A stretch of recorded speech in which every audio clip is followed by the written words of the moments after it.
here right around 7. Might have been a little bit earlier, but weather, and we flew into Little Rock and landed. We had a few options. None of them were very good. Flying from, they felt like we could have got to Tulsa at the time and then bust in and maybe got home around 5:30 or something, or waited out 2 to 4 hours. We tried to get some buses in Tulsa. They didn't have them. Come to find out, if we would have went there, we would have had to turn around and land back in Little Rock because the weather wouldn't allow us. But my biggest thing at that point was the plane was real quiet, so I knew our kids were sleeping on the plane. So that's really what I was most concerned about. We pushed back, yoga and things of that yesterday afternoon, but the staff, I pushed back an hour, and we ended up getting the same amount of time, same amount of work on A&M. We just took a shorter family break last night, and got the same amount of work on A&M. But yeah, it was. I think I got home around 7:15 or something like that. If any series is frustrated Arkansas fans, it might be this series because of how many close calls there have been, including last year. Maybe what's your overall take on what it's been like facing them since they've been in the league?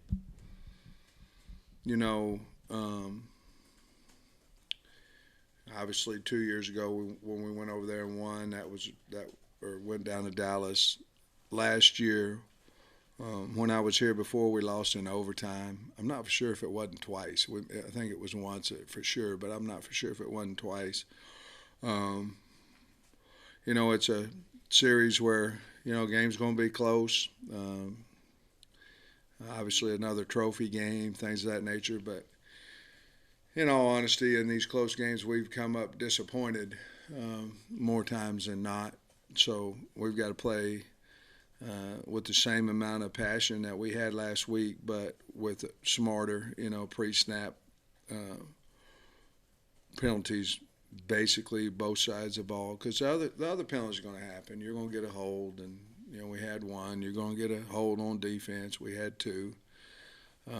You're coaching, trying to coach that, but the pre-snap penalties, we overcame them offensively. Besides the third or fourth, the short yard down on the goal line, but it doesn't make it right. We've got to get that out of us. We thought we were prepared, thought we'd done a nice job there, but obviously we didn't do a good enough job. Coach, Devin Manuel played more snaps at left tackle than Andrew Chamblee. I was curious just what went into when each guy was in, and do you see that maybe Devin has taken a step up on Chamblee there? No, I don't see the last part. I don't see that. Obviously, game feel, matchups, things of that nature go into a lot of. I could sit in here and tell you we're going to do this, this, and this, and we might do the opposite. You know what I mean? And I meant what I told you. There's still a major battle there. Devin has not yet put a full week of practice healthy or with the strain that he needs because of his injuries. So until that happens, I don't know that we can do anything differently than what we're doing now, trying to get them both ready to play and things of that nature. If that happens, then we'll have to decide what we're going to do. But basically, at the time that was going, we felt like that'd be our best way to win, and that has nothing negative to do with Andrew. That's what we thought. And then with AJ, it looked like he was favoring his shoulder on his last carry when he ran off. Is he okay? Yeah, he'll be fine. He's got a little soreness in that shoulder, but I think he'll be fine. And then, last one. I guess any update on Rocket's status for this weekend? No, I wish I knew. We're going to find out a little bit more today at practice. Obviously, he ran and did some things last week, but it wasn't, stop and starts and things of that nature. So as of right now, he's going to do some things today, as much as he possibly can do, and hopefully it goes well. We need him, but to say he's going to play or not play right now, and this has nothing to do with A&M or who knows or what. I really don't know right now. Obviously, you're going to have a bunch of bumps, bruises, aches, pains, and stuff after a game like that. But did you come out pretty healthy overall? You know, we did. You know, looking out, that was a really physical football game, and you know, I think we can get Chavis back. Hopefully, we can get Rocket back. There was another one there that was out last week. There's 3 of them. Who? No, Tank, I think he'll be ready to go. There's another one. I'll think of it in a minute. But we got to add 3 to the roster that had been out, assuming Rocket can play. And that's hard to do at this time. But I think we came out relatively injury-free. We've got some bumps, like you say, but relatively injury-free for this Saturday's game. You mentioned Tank. A couple of your defensive ends didn't play as much. It was pretty much Pooh and Thomas at linebacker the whole game. And then you didn't rotate really like Hudson kind of around like you had before. It was more just Walcott and Johnson. With it was kind of muggy down there, and I think LSU kind of did the same thing, was not rotating as many guys. You think both defenses just kind of got a little worn out, and there may be some of that. To be honest with you, I think theirs was more that on their offense that their quarterback was on, and they've got really good receivers. I don't know that if we would have rotated more. I think Braxton played 25 snaps, but I don't know that if we had rotated more that we'd had any more success. Obviously, we didn't believe it at the time, but I think we played. We made plays on offense. Just things weren't always smooth, but we made plays and we overcame our own misfortunes. But I think once you get to SEC, you go into the game believing who you're going into. You want to rotate them if they're tired. Otherwise, you want to leave them in there and play unless there's a strong battle between 2 guys. Sam, you obviously faced by Petrino last year, and facing him again. What do you think about that, and just what do you think about the job he's doing there at A&M? Well, he's obviously a great coach, and watching him, I think there's a lot of Coach Petrino, a lot of heck, I see a lot of Jim Chaney, in him. Obviously, Coach Fisher is, I think he's got a lot to do with it too. I don't see a whole lot of difference in this year than what they were last year. There are some differences, but they're still a very physical running team. They've adjusted some of their line from last year.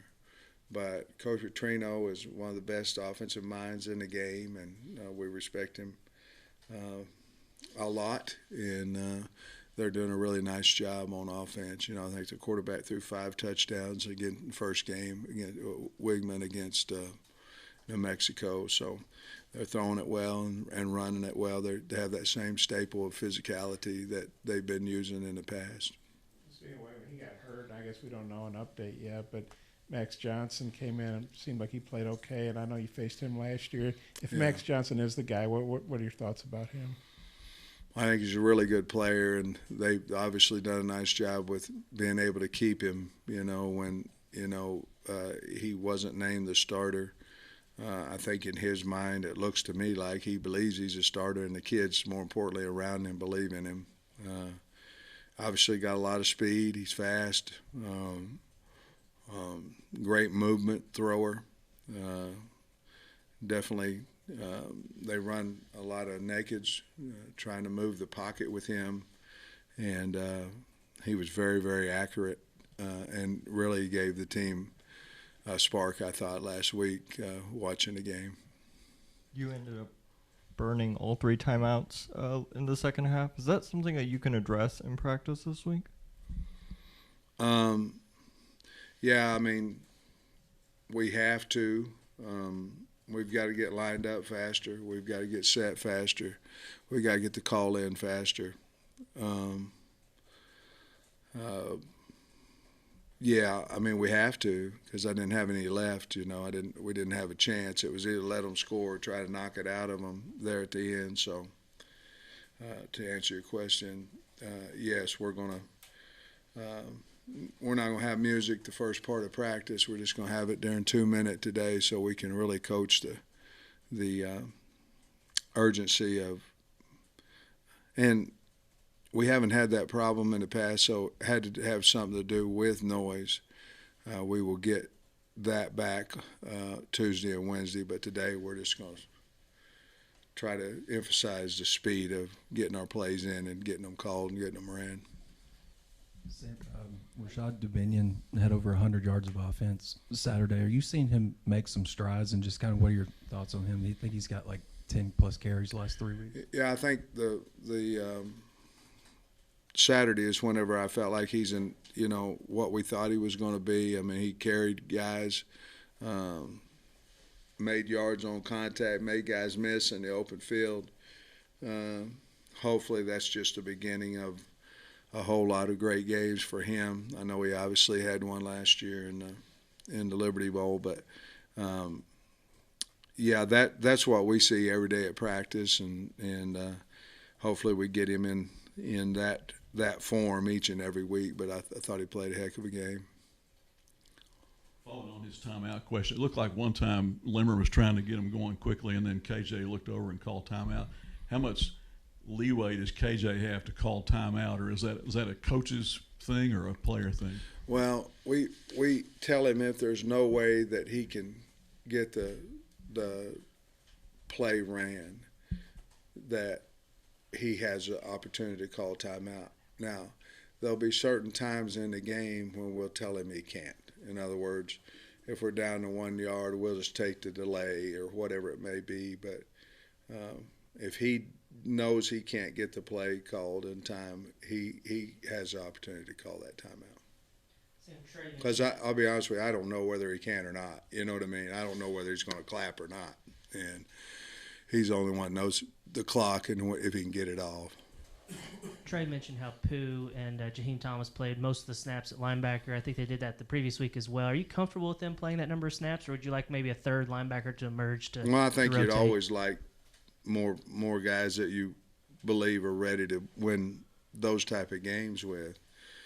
Obviously, there's a lot that goes into a game, way more than is everybody 100% in shape to that play. There has what's my assignment, what happens if a back runs out of the backfield, all those things. And so sometimes you don't put guys on the field if you're not comfortable with them doing their assignment, even though they're probably fresher. So we've got to continue to.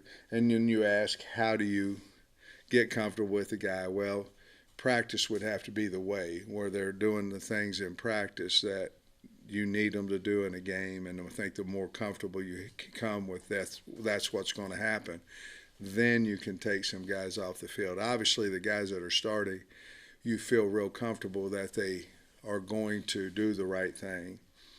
So obviously that doesn't happen all the time, but that's what you're thinking. Most of the guys that are playing are not only your best players, they're the ones that you might, not smartest isn't the word, but they can do their assignment at the most consistency. And Braxton, you mentioned he played about 25 snaps or so, and he also started the previous week. Just how much is he pushing for that second starting spot opposite Anudi? Well, I don't know who he's opposite, but he's definitely pushing to be a starter. Hey, Coach, talking about penalties, obviously it's impossible to fully simulate a game situation in practice, but in your experience, what's the best way mid-season, midweek to address the penalty situation and make tangible progress there? Well, obviously what we did last week to address it didn't work. Now, all I know is that you have to have a ball in everything you do on the D-line. You have to move all the time on the O-line. and you have to move with noise. So today we're going to do it without it, just to emphasize speed, getting set, all those type things. And basically it's a new day. We're having some install, and we've got to talk to them.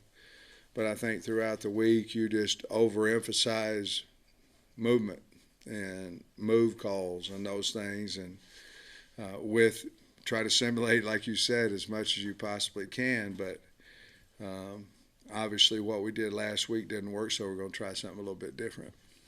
Luke talked after the game, Luke has, about understanding that when KJ's under pressure, he's oftentimes not going to go down, and understanding his role in extending the play and staying open for KJ. How have you seen the chemistry between Luke, a freshman, and KJ, who's been here for a while, grow as the season progresses? Yeah, I think you see it each week, and he's playing quite a bit better each week, making more plays each week.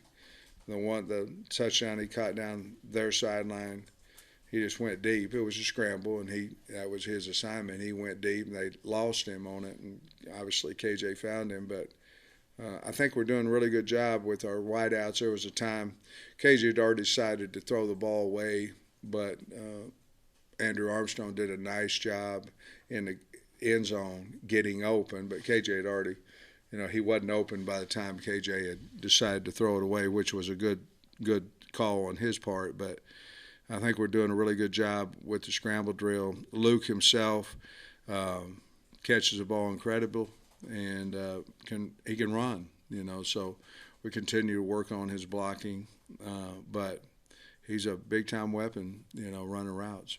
We're adding stuff for him each week. I know you talked about the receiver trio after the game, but I'm just curious, how long has Isaac kind of been working in the slot? Is that something you saw he could do when you were recruiting him? Well, he's been in there. Last week is when he started. That's one thing when you move and you're moving to get another guy possibly on the field and things of that nature. The first question is, will he be as good at another position? You don't want to go, you got a guy playing well, move him, and now he's playing okay, but you got another guy on the field. I thought he handled it well Saturday. And, of course, when we're in 12 personnel, he's back to where he is all the time anyway. So he's not just a slot, per se. But getting Tyrone, he made some big plays for us and things. So I think it worked out probably, and I think for the future, I think it'll even be better for us. I was just wondering, can you evaluate the defensive line after these past two games? Because it feels like when the defense is really – obviously, when the defense is clicking, they're getting in the backfield, both running and passing. And when, other teams are making big plays, that pressure is not much there. What have you seen from that unit so far? Well, they play hard. At times we can get to them with a four-man rush, and then other times we can't. But I think that's probably just football as well. We're playing – LSU's got a good offensive line as well. But you're right, when our goal was to frustrate the quarterback, and I thought we did it early. And then after that, we didn't so much. But I think our D-line is playing well. I think we've got to figure out our third down package a little bit more. We've got a third down package. It's not getting the pressure that we want, so we may look at something a little different there. Sam, week 5, but it's the second home game that you guys aren't playing here, obviously. Even with the SEC schedule change next year, still going to Arlington. Are you in third? I think we went to Little Rock. Are you in favor of this A&M game staying a neutral site game? Do you guys enjoy it, or would you like to see it maybe become a home and home? Well, if you look. And you've got Little Rock and you've got Dallas, and they're both home games. They're not home. And so, obviously, I'd like to play in our stadium as much as we possibly can. What's your overall take on a Jimbo Fisher team? What are its characteristics, would you say? Physical, big, a lot of speed. I think those three would come well coached, but They're always big. I remember my first year here running by, well, that's a lot, jogging by their receivers. And they looked like tight ends. I mean, they were the biggest dang guys ever. I remember I was playing over there in front of their 60,000 people in COVID. 17,000? No, I think it was 60. And they were big. I mean, they just got a big team. They got a great big team. And Jimbo, coaches developed a heck of a football team. Talking in here last week, you spoke about social media and how that can impact teams and all. It looked like you backed away on social media last week. You see any thoughts about, the rationale there and how it can affect you? I think you can figure out the rationale. When you're a public figure, I think everybody thinks it's okay to bash public figures, people. That'd be musicians, coaches, whatever it may be. And I'll be honest with you, I just got sick of it. And so I decided to. Now, my friend over here has told me I need to bring it back. Well, the only reason I had it in the first place is he's so mad at me right now. That the only reason I had it in the first place is for recruiting. And I'm told it would do well for the university if I'd bring it back. I do not believe that you can hide behind a phone and address people as personally as what people do. I don't think it's fair. I don't think it's right. And I don't think it's right for the kids. I mean, I'm a counselor last week for my punter, for some O-linemen, for this. And to me, that's not what it is for a bunch of people that's hiding to talk about you.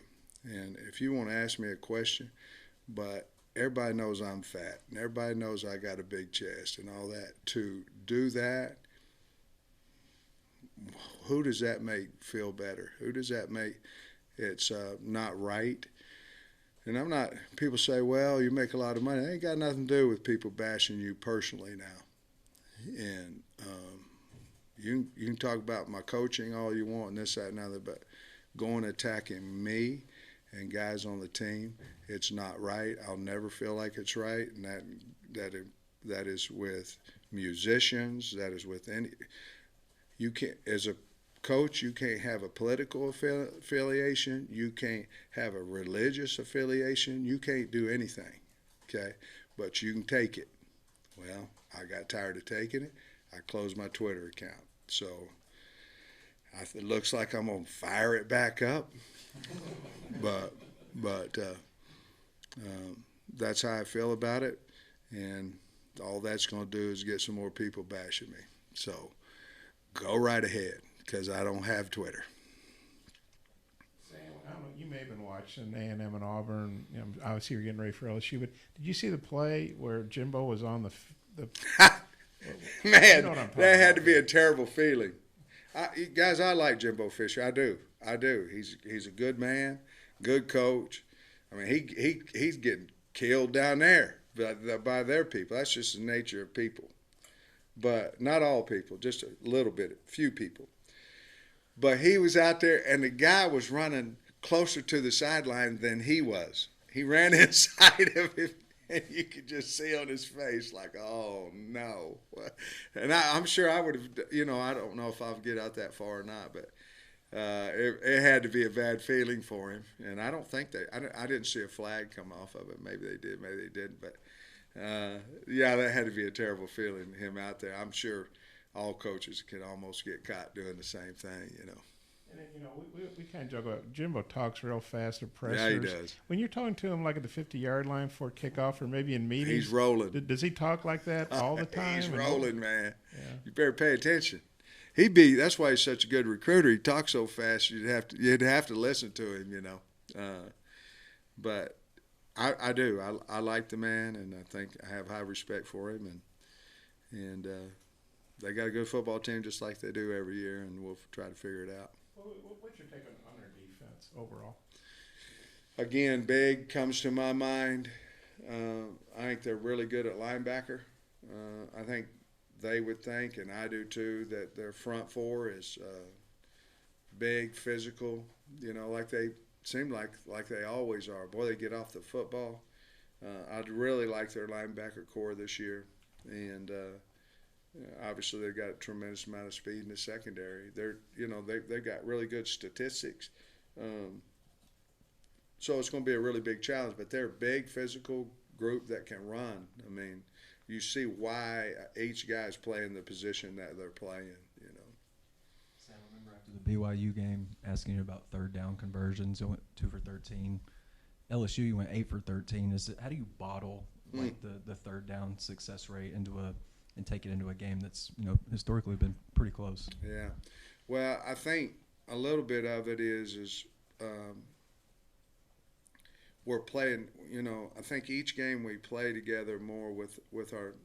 It's not just a coordinator. We got new people out there. I think, if you look at it, you got, 3 brand new wide receivers. You had spring ball for most of it. And you got a couple new offensive line, 3 offensive linemen, and so it takes a little bit of time, game time, to kind of play together a little bit better. Hopefully, we can continue to do a good job on third down prep and basically do the execution that we did Saturday night. So against whom I think was a really good football team, really good. And so you just I think everybody's getting used to each other a little bit more, and I think KJ's starting to find his guys that he knows are going to catch the football, and there's a lot of them out there. But it all starts with ability to run the football, and I felt like we did that pretty well Saturday night. Coach, I just wanted to follow up on the Twitter thing, and you mentioned you having to be a counselor during the week for your guys. I mean, there's been some mental health stuff with some pretty notable transfers being, declined. I'm just curious, like, how much, not only when a guy has a bad performance, you have to be a counselor, but just overall in the course of a season of program building, are you focusing on that kind of mental health with your players?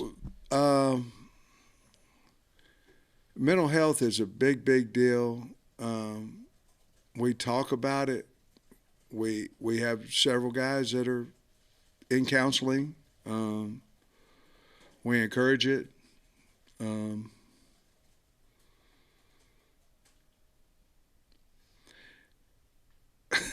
Fletcher was at practice on Monday. He's lower and low. And I walked by him. I become that counselor at times. And I walked by him. I said, "Hey, Max, what's wrong with you?" Social media. I said, I ain't gonna tell you everything I said, but I said, "What are they saying, man? Went to Australia to get a 10-yard punter and all this kind of stuff. Why'd you go all that way to get a guy that can't kick, all that?" And I said, "Max, they didn't say I'm fat on there, did they?" He said, "Yes, sir." I said, "What about my chest? Did they say anything about that?" He started smiling then. He said, "Yes, sir." And I said, "Was I supposed to get fired on Sunday?" He said, "Yes, sir." I said, "Well, I'm still here. They got 2 out of 3 right, And so, and then I think a big part of him is, he punted once for 53 yards, and then he did the fake, and I was really happy for him. But to answer your question, there's we talk about a lot of things, and one of them happens to be mental health, that we need to help these kids.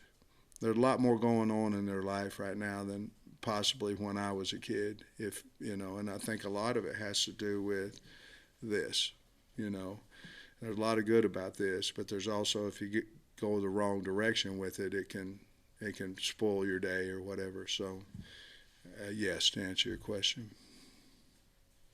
Thanks, Coach. All right, guys.